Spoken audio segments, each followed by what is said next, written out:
going over a monthly report in hefty detail. AI Tech. Last month, AI Tech finalized their work on dynamic pathfinding regeneration. As mentioned in previous reports, this feature allows dynamic paths to detect when a navigation mesh is modified and check whether it's still valid or if a new path request is needed. The recent AI behavior stuff, they showed us a lot of pathfinding. I think that's like this, how a path will update based on whatever the navigation mesh is saying is valid or invalid. And we've gone over this a couple of months now. So when a new dynamic path is requested, the pathing component creates and stores navigation anchors. These anchors notify the pathing component each time the mesh changes, which then checks through navigation raycast to see if the path is still valid. If not, the last part of the path is recomputed. Okay, I actually do think that's kind of this stuff. As the fire lights up, you get these areas of no-go, can-go. And in real time, the AI will have to update with the navigation where it can go, which I imagine is very busy when you have a lot of AI and they all have to update, and all those updates need to go to all the players in the area and stuff. You can just see it getting really busy. Next, the team continued developing a feature to allow NPCs to enter and exit a ship's airlock from EVA. I wonder if this includes the AI rotating around their wrist 20 times when they jump out of their ship, or my favorite, you EVA in and immediately fall to the ground. Can't wait to see what kind of good stuff we get from NPCs EVAing into ships. For this, they had to consider cases when a ship or space station is moving or silently rotating. They're currently working on a scenario for transiting from ship with gravity to 0G by vaulting over a ledge. That's always fun. AI continued improving and extending functionality for Apollo subsumption. I'm not even going to pull this up. I pull up a subsumption every single month, including adding 2 new windows for the task archetypes and variable type editors. This will allow the team to better visualize and modify archetypes and variables. The other AI tool, the usable group coordinator, received improvements too. Yay! This included a minor flow refactor to reduce the performance impact from bad setups and to more clearly notify the designers what's wrong. Are they calling me out here? Do they mean bad computer setups, or do they mean like setups in their own software? So I feel attacked. Last month, AI Tech also supported existing features and the upcoming release builds. For navigation links, they created new flow graph nodes that allow the designers to disable and re-enable navigation links for a platform or object container. For example, this will enable NPCs to use moving platforms. So like this would be a navigation link, right? Basically, this is an elevator that NPCs will have to use the button to call, get onto the platform, and then go down to the bottom floor, which I don't think I have that part in here. Here we are. I do. So all of this stuff is dependent on navigation links. This is how NPCs are going to be able to follow us in missions, going to be able to act on missions themselves. Literally, like when you see an NPC use some kind of a elevator or hover pad or something to come to a fight in any sort of game, whether it's, I don't know, Halo, Mass Effect, all of those things, they're using navigation links, you know, to jump back and forth between areas. So this is super fundamental for AI, and I would say it's nice to see what they're saying about it, but I have no idea what it means. All right, animation. Last month, the animation team worked on facial animations for a new character set. They also progressed with their ongoing work on boids, which relate to animals flying in flocks and swarms. Here's some boid fish, and here are some boid birds. Yay! Like very, very basic generic fauna. Nothing too crazy. Art on the character side. In June, the character art team continued working on the Dusters and Headhunters gangs, creating new outfits for the former and polishing existing items for the latter. The Dusters are a Stanton-based gang, so this is another faction that will be causing us some trouble. It's the next Ninetales, right? Ninetales has always kind of been around in game, but they were never branded. They didn't have their outfits. They didn't have their vibe. And I don't know when it was. I think it was sometime last year maybe, or the year before, when they really brought Ninetales up to the proper status of a faction. That's essentially what they're going to do with Dusters. We're probably just going to get some of the missions that we go take. Instead of just generic pirate bad guy, they will now be Dusters, and there will be a reputation associated with them and all that kind of jazz. I think Headhunters are in Pyro. And this is actually a gang that I think hunts other gangs. Alongside this, the character art concept team Began the exploration phase for a new Headhunters gang member and prepared handoff sheets for additional Dusters outfits. There's a cool picture that kind of breaks out the basic Ninetales characters. I do think that they strayed a little bit from this when they brought them in game, but I always liked this picture. I liked how like it gave you sort of a different vibe of all of the members, and I do hope that they do this with all of the gangs, at least with concept art. Honestly, I'll hang it up. These are cool pictures. Art on the ship side. The Tumbrel Storm is nearing the end of LOD 0 stage, with some areas approaching final content. Materials were also polished, internal damage was built, and most slots were created. The team are currently undertaking customization work and will move on to UV2 projections in July. Following last month's report, the Aopoa Santok Yai is awaiting its second Gray Box Gate review pass. They're going back at it. They already told us that it didn't work the first time. They're going to try it again. It failed the first time around due to a missing dashboard implementation plan. We have now created the dashboard and generated the bulk of the art for it. We simply need to make it past the gate, and we will be officially in LOD 0 stage, which is good stuff. The Santakai cockpit is also receiving a polish pass before the team moved on to the rest of the ship. Ship art then worked with the narrative on Xi'an language translations, which will appear in the ship's UI and character inner thought system. This might be the first gameplay implementation of alien languages. It does look like they're finally starting to work them into the gameplay itself. Alright, let's jump forward to the engine section. In June, the core engine team finished integrating the latest changes into the main development branch. That's really good. That's actually a really big deal. Because we haven't had a new development branch to the game since March, and we probably won't have another one until September. So the core engine team getting a lot of their stuff into the dev branch means that we could actually be seeing some good engine improvements in 320. It took a significant effort, but the team managed to stabilize and roll out the many major rewrites made over the last few months. Additionally, experiments were done on a more cooperative threading model to execute physics code, which should deliver general performance improvements. For generic shapes, all editor-side work for regular shapes was finished and is now with the artists for feedback. The next stage is editor support for multiple sub-segments to allow the team to build more complex shapes out of primitive subshapes. This seems like it'd be useful for things like asteroids and stuff, but I'm not sure what exactly it would be applied to.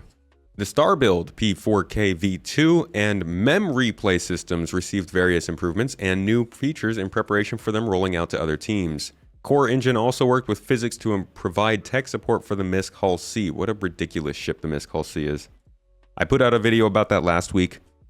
Just kind of my thoughts on it, what problems it could be facing when it launches, and drawing some attention to the hopeful economic updates that we're going to need at that time. This thing, the engineering and design work that had to go into this thing. Oh man. I love it though, you know? It's like, is it worth it? Did you really have to do all this? And the answer is a resounding no, but we are so happy they did. It took such a long time. It's just like, I know that 5 years down the line, I'm probably going to look at it and be like, what a beaut. Or I might look at it and be like, man, I can't believe we actually thought that was important. Who knows? We'll see. But right now, I love it. The physics team supported the game teams with various bug fixes, progressed with cantilever beams for the Maelstrom editor, and investigated solver improvements for driven ragdolls. Is that the first time we've read Maelstrom? Somebody let it slip recently. I think it might have been John. Maelstrom is the procedural damage system for this game. And I thought it was just going to be ships, but it's ships, weapons, outposts, ground locations, like a lot of stuff is going to get procedural damage in this game, which was kind of surprising to hear. An MGUI view was then implemented to allow rapid tweaking of simulation parameters for character attached cloth so that changes become immediately visible. Character cloth and the cloth system in this game's always been something they like to talk about. Regarding team structure, the entity system tech team transferred to the core engine team. Interesting. While their focus will still be on everything related to server meshing, bringing the team over brings the knowledge and ownership of the entity system together, which should allow more efficient communications. I don't know enough about that team. I don't even recognize the name of that team. Was it Entity System Tech Team? Never heard of it. I don't think they're on the tracker. No. I don't even think the core engine team is on the tracker now that I think of it. No. Just the engine team. I guess that's probably core engine team. I don't know what that would include though. PES and server meshing work, I guess. Well, I'm gonna have to like ask around about this because I don't recognize the team name. Anyways, the entity system tech also integrated their recent improvements into the main development branch. Yay! They then worked on various spawning time improvements and cost visualizations to allow for further guided loading time optimization. Finally, async entity loading was enabled in the editor for faster startup and improved efficiency. This is the reason I cheer whenever they talk about moving stuff into the dev branch is because all of this stuff that we're reading is just stuff that they're doing for themselves. It's never actually confirmed to be coming to us until we see it either here on the release view, or we hear that it's been moved into the main development branch. If it's in the main dev branch, there's a really good chance we're going to see it in the next major update. And since we haven't seen a main dev branch update since like 3.18, which for those who were playing on PTU has been since January, it's been a while. And a lot of these fixes we've been reading about over the last 5 months will actually get into the game. In June, the Arena Commander feature team's focus was on polishing and bug fixing for Alpha 320. Engineering also completed the new competitive scoring and team balance systems. A small quality of life refactor was done to the Flash-based FPS loadout editor. They're still using Flash. Now game modes automatically supply consumables to the player, allowing the team to simplify the editor to only include armor and weapons. They also continue to work on the new spawn screens being introduced to most game modes in Alpha 320, before moving on to in-game vehicle selection. I can't wait to respawn into a vehicle in this game and like go out with people just like Battlefield style, get into a vehicle, go out and do something. That'd be fun. Design continued polish passes across various locations, including adjusting Security Post Korea's control variant based on playtest feedback. For Tank Royale, the mode's Magda location failed its go no-go due to underwhelming visuals and gameplay. They're like, this looks like shit. Oh, that sucks. In response, design worked on 2 replacement locations to provide greater variety and more visual interest. Daymar and Mia? Layer's second planet where the Good Doctor map is set. That's cool though. Like, they actually looked at the map and said, hey, this isn't just not going to be interesting, and moved it to another place. Clearly, they've got plenty of time before 320 goes live, so hopefully that makes it in. Design then reworked all existing racetracks to utilize the new racing system being developed for release in a future patch. Finally, the team concluded work on 3 new experimental modes that feature the new flight system, master modes, free flight, duel, and endless Vandal Swarm. I'm probably going to do some kind of short explainer video on master modes next week, maybe. Something on the second channel. This is a big deal that they're finally testing it in the game environment and with the public, so maybe that means we will actually be able to see it in the PU in the next 6 months. Let's talk about features on the character and weapon side. This is when things start to get, I think, a little more interesting for us common folk. In June, the features team began extending item wear to weaponry. This means that as a weapon is used, ages, or is kept in poor condition, it will become increasingly worn. For example, if a weapon is used while dirty, it will accumulate wear faster. As a weapon becomes worn, it will become less reliable and may overheat faster and start misfiring. This can cause minor or major jamming, requiring the user to spend time fixing the malfunction. That was a lot. That was kind of loaded. So let's look at first misfire. Weapon misfire and wear is something that, oh my god, wait. I thought this finished up work a long time ago. These must be weapons content team, weapons feature team. If we're looking at misfire and wear, yeah, that's engineering. Okay. How about on the content team side? Weapon, misfire, and wear on the art and animation. Okay, so nothing audio-wise yet. This means this is probably still a ways away, but weapon misfire is good. That might correspond with charge and drain. They might try and do one big update to weapons. Charge and drain functionality, which requires, you know, that same sort of idea of working with your weapon as well as weapon misfire. The team also looked into minor rework for the inventory screen. Love to hear it. We were just complaining about that. The current inventory screen is great for managing loadout and inventory storage, but we have been looking at options for speeding up looting while in combat. Love it. As part of this, the team experimented with a new UI that remains in first-person view. Get out of here. As it always should have been.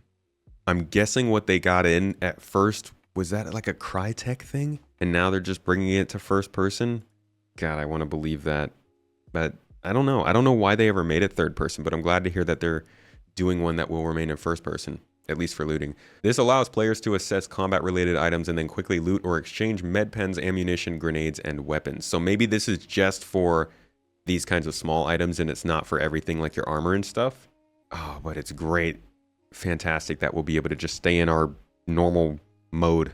All right, features on the gameplay side. Following the release of Alpha 3.19.1, the gameplay features team began focusing on upcoming patches. This included work on the vehicle tractor beams, with relevant vehicles being set up to support the feature. Like to hear it. Should not be just the SRV, please. For example, the upcoming Argo SRV was tested internally and towed its first ships. For those who don't know, the Argo SRV is our little tugboat. This thing is going to be important for a lot of stuff, to be honest. It'll be important for carrying boxes. It's going to be important for towing ships that are out of repair, derelict ships that you want to move around, mining rocks that you want to move all into one area. This will be a pretty good ship for industrial style gameplay and maybe even for those who like to pirate in creative ways. The resource network also progressed well, with the team pleased with its current state. They then moved on to supporting resource network relevant features, including engineering and life support. Okay, so hearing about the resource network is weird. I would prefer to be hearing about engineering at this point, because I feel like the resource network is moving more slowly than I was hoping it would. They haven't really talked about it. They've mainly been talking about it in terms of engineering now. Here we go. So in February, the team continued their work on the resource network, which is now known as engineering gameplay. Features will provide a more in-depth look into this feature in an upcoming episode of Inside Star Citizen, which we saw, but nothing since then. So this is like when you have a room full of people, and there's more people than are supposed to be in that room. It's rated for a lower amount of people for life support. You drain the oxygen in the room. Same thing goes for things like fires. If you've got a vacuum on the outside of a door and a fire is burning and consuming all the oxygen in the room, all you have to do is go and open the door and you would basically take the fire out, which will be important. This is like, fire is going to be definitely a thing on ships. It's part of the danger of ships. It's part of ship gameplay. Other things that will come with this resource network system are the ability to control gravity in your ships or on space stations. It's important to remember this is going to apply to space stations and cities and outposts as well. So running missions to do things like turning power back on, re-establishing radio connections, stop fires, and repair ships, those will be a thing. What I'm really hoping for is that you can be an engineer on an AI ship. Kind of like how you can be a passenger on an AI ship. Imagine if you were just able to go onto a AI-controlled Javelin that flies around in hostile areas and shoots down baddies, and you basically are just tasked with making sure the ship keeps running. I don't know how they would facilitate that, but that'd be such an amazing mission for somebody who wants to be an engineer. All right, features on the mission side, folks. Last month, the missions features were redirected to cargo and pyro-based missions. Cargo-based missions are always great to hear. They're currently developing cargo hauling and ship piracy missions that leverage the new cargo grid and freight elevators features. It gives me a little jolt in the heart every time I see the mention of freight elevators. For those who just watched my recent video, you know I am skeptical as to whether we will see freight elevators this year or not, or even with the Hull C, whenever that comes, probably September or October time. I don't know. Audio is done with it, which is always good news. And the only work that's really going into it on the landing zone side of things is the artwork. Artwork is definitely something that could be done while this is out. We've seen this with some other things that released while they were still technically in work on the progress tracker. But there is also the USPU team work, which is on engineering. So that, I don't know. I don't know how it's going to work or if they're going to be able to get it in this year. I really do hope so, though. But the fact that we're only just now hearing about missions that'll take advantage of this makes me think that that's at least another 6 months out. The development of a new cargo and escort-focused dynamic event also began. Blockade Runner will replace Ninetales Lockdown. That's probably pretty good, keeping its strengths and removing its weaknesses by using new features and proven designs. I like to hear that they're updating these events to better work with what they've got in game. That's good. Ninetales Lockdown, I think, was the least popular event we ever had. Work was completed on the ship cover-up mission suite. This entails scraping the hull off a criminal ship to make it unidentifiable to the approaching security forces, because they can't just go inside the ship and see who owns it. The team was also tasked with turning the new player experience into a modular mission that can be run in any location with the correct setup. They need to get the signage going for the other locations so that we can start getting a tutorial in all places. For combat missions, most quantum travel capable ships were added to the pool that missions can spawn from. However, some that don't make narrative sense weren't added. For example, criminals don't use the Drake Cutlass Blue. Oh, come on, that's such a great... It makes sense. If you're a smart criminal, you use the police car to commit your crimes, right? They never expect a cop. Come on.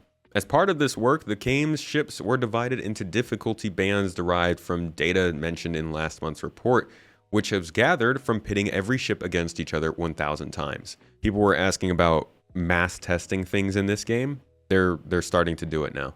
A technical design document was completed for the system that governs player reputations with orgs. This relates to things players can do outside of missions, such as killing org members or rival players. This is, as I've been told, confirmed to be talking about in-game orgs, which is usually how they talk about them. They'll talk about if they ever talk about reputation in orgs, generally they're talking about orgs as faction in game. But we have seen some of the way AI is supposed to react to you reputation wise, but the idea behind it was introduced like almost 2 years ago now. The idea of these people reacting to you differently based on your reputation. And if you go to the deliverable progress tracker, you will see that Reputation V2 was an upgrade to the reputation system that allows reputation to drive AI hostility. 15 weeks of work completed back in the beginning of 2022, which is why the progress tracker, you can't trust it. Sure, this was completed and maybe it wasn't all the work, but they didn't talk about it at all. This is, I think, the first time they're giving us another good look into them actually doing the work on it. And it's a technical design document. So like, what's up, guys? It's kind of like iCache. It's like iCache was going, and then it wasn't talked about. And then suddenly something else replaced it. Now we're getting a technical design document for how reputation drives the way AI reacts to you, when on the progress tracker it was telling us that work was being done last year. I think when people say that they're not sharing as much information, that's the kind of stuff that they're referring to. Gameplay features also made improvements to the Defend Korea mission, including splitting trespasser tracking between the station's interior and exterior to help players better understand where to search. We are also prototyping a means to take the turrets temporarily offline and do a momentary ping on intruders, which may or may not be used. Okay. Work continued on the data heist, retrieve consignment, and ship escort missions alongside the ship trespass feature. This should not be underestimated how important it is that they are working on so many new types of missions at the same time. Finally, mission features worked with actor features to get the ledge grab feature enabled in the PU. Seeing it through the QA and go no-go process. Oh, that's freaking awesome. This feature allows players to grab onto ledges while in midair, significantly improving climbing and allowing players to reach ship entrances that were previously out of reach. Oh my. They also made a pass on the prison escape mission alongside the USPU to ensure the new feature could be used to its fullest. How long has it been? How long have we waited to be able to board the Cutlass through its side doors? Oh God, this has got to be at least a 7-year-old requested feature. And it's so simple. I mean, I don't mean it's simple to make. I mean, it's simple as something you think of in a game. You're not going to go to a new RPG and be like, yeah, it's got 40 hours of story. It's got 80,000 lines of dialogue. And, oh, what's this? You can grab ledges. Like, it's not a selling feature, but it's so important. And we've waited so long for this. Like, we had to deal with only jumping on rocks that had the specific color so that you could climb up. We had to deal with only going into the Cutlass or other ships a certain way because you couldn't grab onto ledges. Finally. Anyways, let's go to graphics. June saw the Planet Tech team wrapping up their latest tools and working on the new water system. Water ripples can now be simulated across region borders, and further reworks to render code integrations with planetary atmospheric passes made the process smoother. Yay, water! Quantum obstacles for generic shapes were also physicalized and passed to the engine team for integration. This is becoming something that's popping up in more than one team work. This is I think this is going to be a change to how we do travel. This is probably what's necessary for the Air and Halo belt to get its gates. So like normally you can just jump through an asteroid belt in Star Citizen right now, but I think these, what are they calling them? Quantum obstacles are what's going to force us to use these gates to get through this belt and into the inner system. The graphics team spent part of the month fixing bugs, improving the render thread, and developing the upcoming temporal upscaling system. For global illumination, a ray tracing prototype is now in progress, and work began on screen space probes. So that's another big graphical improvement that they can make to this game. I can't wait to see what it might look like to have, who knows how much, like to what level of ray tracing they're wanting to do here, because the lighting looks really good in this game already. I think sometimes it falls flat, but like on planets and stuff, it can look really, really nice. I can't wait to see what global illumination will do. Alongside the UI tech and Squadron 42 teams, graphics improved the performance and visual quality of the area map. The interior and FPS mini-maps now use the render layers feature, which can now be applied to CGA joints, skin, and CGF attachments. Incorrect UI edge cases were also resolved and now scale correctly with scene exposure. The VFX team enabled DataForge to support particle library groups in preparation of the upcoming changes to weapon effect setups. That's what we were talking about earlier. Plasma, heat damage, all that kind of stuff. Probably also will fall in line with the wear and tear kind of additions they're doing. A crash impacting fire-related child effects was fixed. Oh gosh, don't you hate it when children respond to fire? An entity-wide burn state can now be applied that uses dirt parameters and object temperature to determine damage and glow. Glow uses a specific shader from permanent effects for game-wide consistency. All I can think of whenever I read about fire in this game is just Far Cry 2. I'm so excited for that. I'm just pumped to get a flamethrower and go out on some moon and set things on fire and look at how they look and spread and stuff. I'm going to set like a Ursa rover on fire and then drive it through the savannah on Hurston and see what happens. Lightning was also improved. For example, lightning cascades can be timed with a new controller, and ship shields now trigger when struck by lightning. That's cool. Let's go to in-game branding. Last month, branding worked closely with EU Locations 2 on navigational signage for New Babbage. Okay, cool. So this is probably so that they can get the new player experience working on Microtech as well. So ArcCorp and Microtech will probably be our first two locations. And began building various artwork assets for an upcoming event. I wonder if that's outside of the Blockade Runner one they were talking about. Something at Microtech in New Babbage, maybe? They didn't really specify that. They also progressed with artwork for Pyro, including the final touch-ups on navigational signage for Ruin Station. Yay! New player's guide, Ruin Station. Can I hear a whoop whoop? That would be very funny. The branding team began work on the underground facilities too, which includes creating different mock-ups for the commercial lobbies. Underground facilities, folks.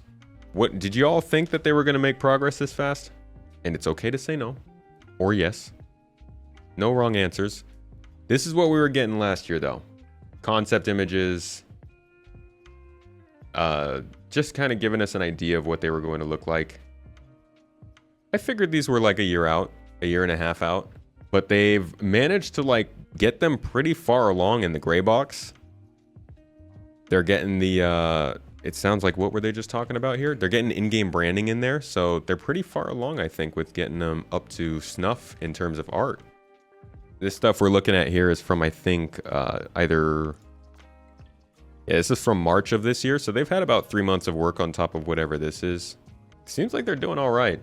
Okay, Interactables team. Throughout June, the Interactables team explored new ideas for props that haven't been seen in the verse before. Like what? What does that mean? They also created new flare items for subscribers. Yay! I think it was like a whale. Stormy the whale, whatever his name is, the whale mugs in-game.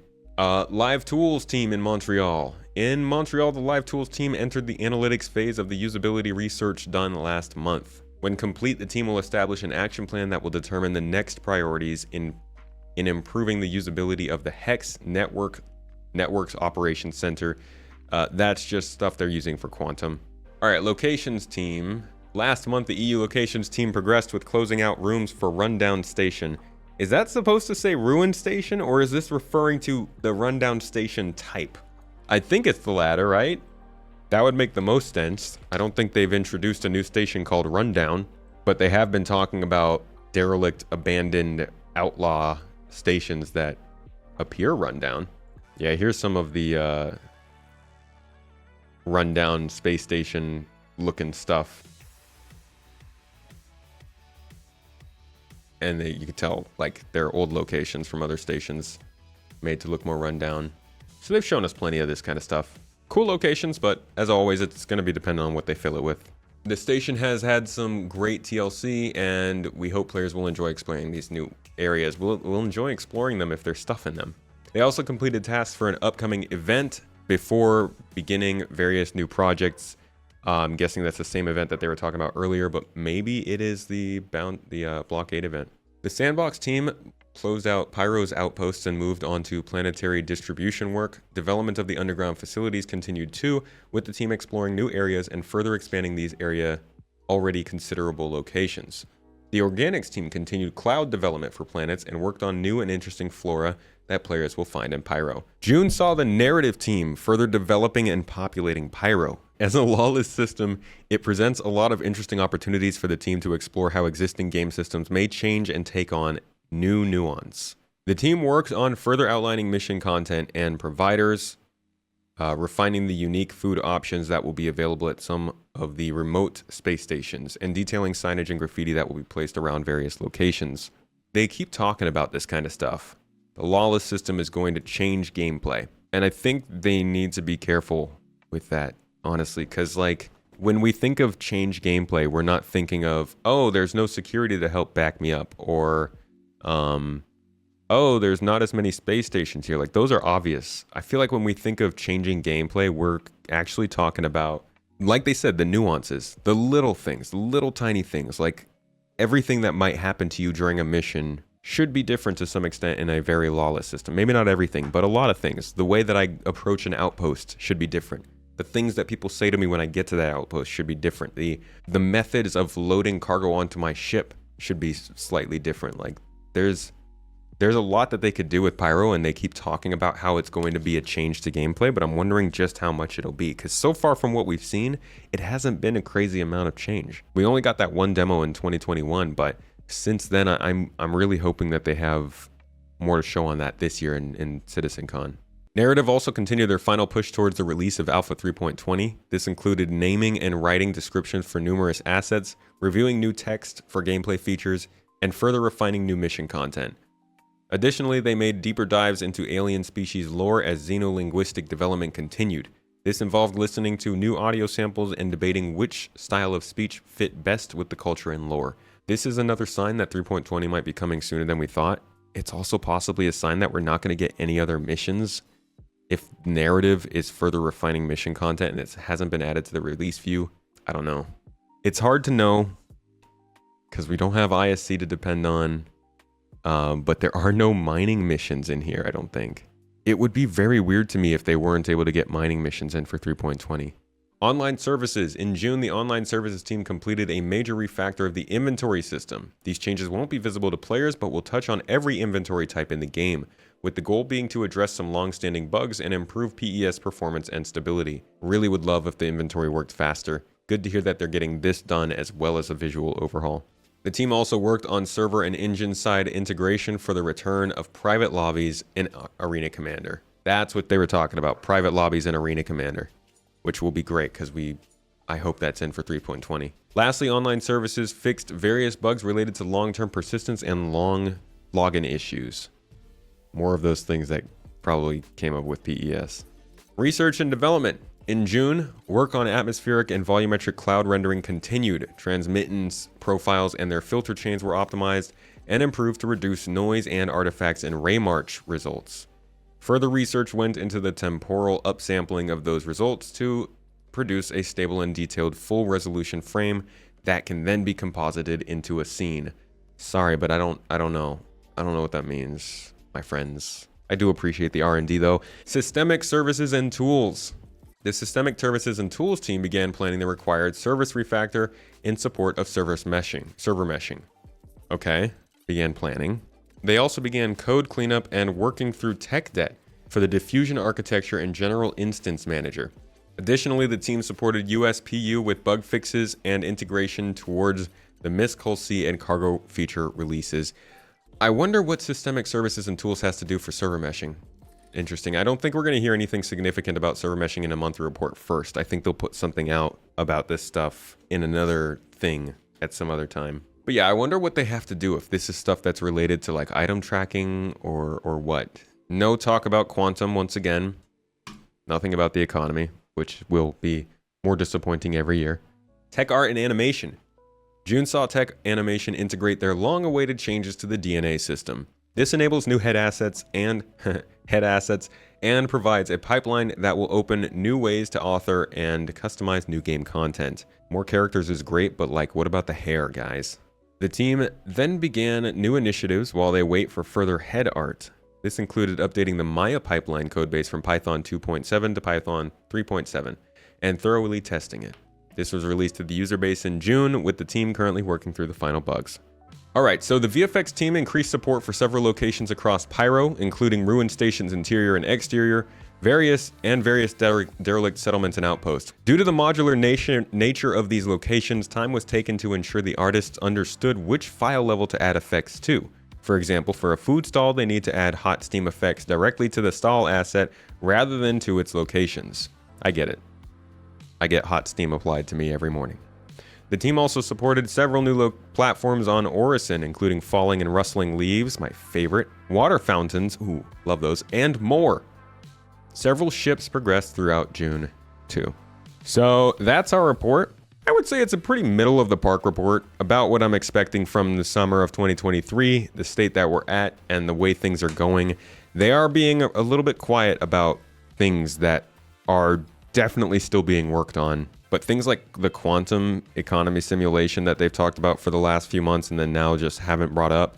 UI developments like the star map, the HUD, the different map types that they're doing. All of this stuff, it's weird to not see it in here, but it's always possible they took a break on it.